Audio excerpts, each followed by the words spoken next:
শুভ সকাল। এখানে দুই রকমের মাছ দেখাচ্ছি, একটা হচ্ছে পোয়া মাছ, একটা হচ্ছে পাঙ্গাস মাছ। কে কী নামে চিনে আমি জানি না, আমি যে নামে চিনি আমি সেই নামটাই শেয়ার করলাম। আপনারা যারা ডেলি গ্রামের বা যারা দূরে থাকেন, কখনো গ্রামে আসেন নাই বা গ্রামে আসা হচ্ছে না, তাদের জন্য আমি গ্রামের প্রাকৃতিক দৃশ্য তুলে ধরার চেষ্টা করব। গ্রামের যে ন্যাচারাল কাজগুলো আমরা করি, বা মাছ আনলে বা বাসায় যে ঘরোয়াভাবে আমরা যে কাজগুলো করি তা তুলে ধরার চেষ্টা করব আপনাদের সাথে। গ্রামের বাড়িতে একটা সুবিধা হচ্ছে, যখন নদী থেকে মাছ আনে বা বাসায় মাছ নিয়ে আনা হয়, তখন মাছ কোটার জন্য অনেককে পাওয়া যায়, যেটা শহরের বাড়িতে তো মাছ যখন আমরা বাজার থেকে কিনি, তখন হয়তো বা যারা বাসায় মাছ করতে পছন্দ করে না, তারা বাজারে যে লোকগুলো থাকে কাঁচা বাজারে বা মাছ বাজারে, সেই লোক দিয়ে আমরা ম্যাক্সিমাম মাছকে কাটাই নিই যে বাসায় আনার জন্য। আর ওরা তো খুব এক্সপার্ট মাছ কাটায়, ওরা কোনো ছাই ইউজ করে না, একদম নর্মালি মাছকে তাড়াহুড়া করে মাছ কেটে দেয়। আর দেশের বাড়িতে মাছ কাটার আমরা যে মাছ কাটি সেখানে ছাই ইউজ করে। যেমন যে মাছটা উনি কাটতে, সেটা হচ্ছে পাঙ্গাস মাছ। পাঙ্গাস মাছ ম্যাক্সিমাম একটু পিছল টাইপের থাকে, সেই জন্য পাঙ্গাস মাছ ছাই দিয়ে ধরতে হয়। পোয়া মাছ, যে পোয়া মাছটা আমি দেখালাম, পোয়া মাছটা ছাই দিয়ে না কুটলেও পারা যায় কুটা, কিন্তু পাঙ্গাস মাছ কাটতে হলে ছাই দিয়ে কাটতে হয়। আর এই যে পাঙ্গাস মাছ কাটে। আর এখানে যে পোয়া মাছগুলা, পোয়া মাছ আসলে অনেক মজার মাছ। আমি পাঙ্গাস মাছ তেমন পছন্দ না করলেও পোয়া মাছটা খুব মজা করে খাই, অনেক বড় পোয়া মাছ। আসলে আমাদের এখানে, আমরা যেখানে আছি এখানে একদম নদীর কাছে, বঙ্গোপসাগরের কাছে আমরা। তো আমাদের ফিশিং বোটগুলো যখন সাগরে যায় তখন বিভিন্ন রকমের মাছ পাই। ইলিশ মাছ ধরার জন্যই ম্যাক্সিমাম ফিশিং বোটগুলো সাগরের উদ্দেশ্যে রওনা দেয়। কিন্তু ওখানে রূপচাঁদা মাছ, লইট্টা মাছ, সে পাঙ্গাস মাছ, পোয়া মাছ, এই জাতীয় অনেক ধরনের টোনা মাছ, এইসব মাছগুলো ফিশিং বোটগুলোতে পাওয়া যায়।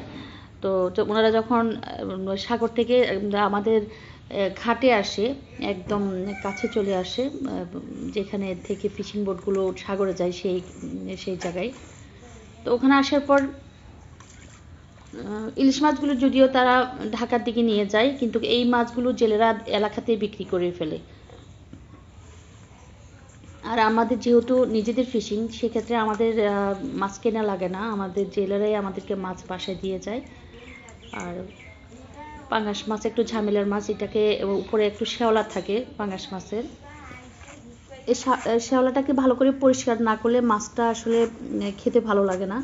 উপরে যে শ্যাওলাটা থাকে, আবরণটা থাকে পাঙ্গাস মাছের, ওই আবরণটাকে ভালো করে এভাবে পরিষ্কার করে ধুয়ে তারপরে সাইজ করে কেটে নিয়ে রান্না করলে, ভালো করে পরিষ্কার করে ধুয়ে রান্না করলে অনেক মজা লাগে।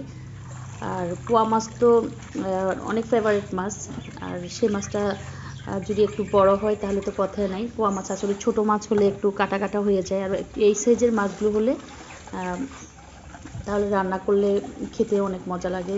আমাদের এখানে সবার খুব পছন্দের এই মাছটা, পোয়া মাছটা। আর গ্রামের বাড়িতে সব কাজ পুকুরে করা হয়। পুকুর হচ্ছে প্রধান সব কাজের।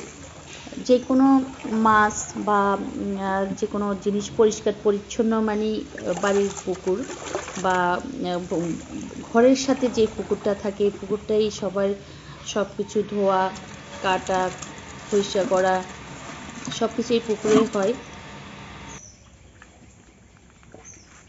আমাদের গাছের ফল খুব ভালো। গাছ থেকে পারলেন রহিম ভাই? গাছ থেকে রহিম ভাই আমাদের গাছ থেকে একদম তাজা, তরতাজা, কচকচে না আমাদের এই পেয়ারাগুলা। দেখছো লিয়ন, তো তুমি তো আমাকে এনে দিলে না, ঘুম থেকে উঠছে। তো এই তো আজকে সকালে ঘুম থেকে উঠে দেখি মাছ এনেছে। তো আমরা মাছগুলোকে পরিষ্কার করে ধুয়ে রেডি করে রাখলাম দুপুরে রান্না করার জন্য। তো আজকে আপনাদের সাথে একটা ছোটোখাটো ব্লগ শেয়ার করলাম। যদি আমার ব্লগগুলো ভালো লাগে, আপনাদের গ্রামের ন্যাচারাল দৃশ্য দেখতে যদি আপনাদের কারো ভালো লাগে, তাহলে অবশ্যই আমার পেজটাই ফলো করে রাখবেন বা লাইক দিয়ে রাখবেন। ধন্যবাদ সবাইকে আমার সাথে থাকার জন্য।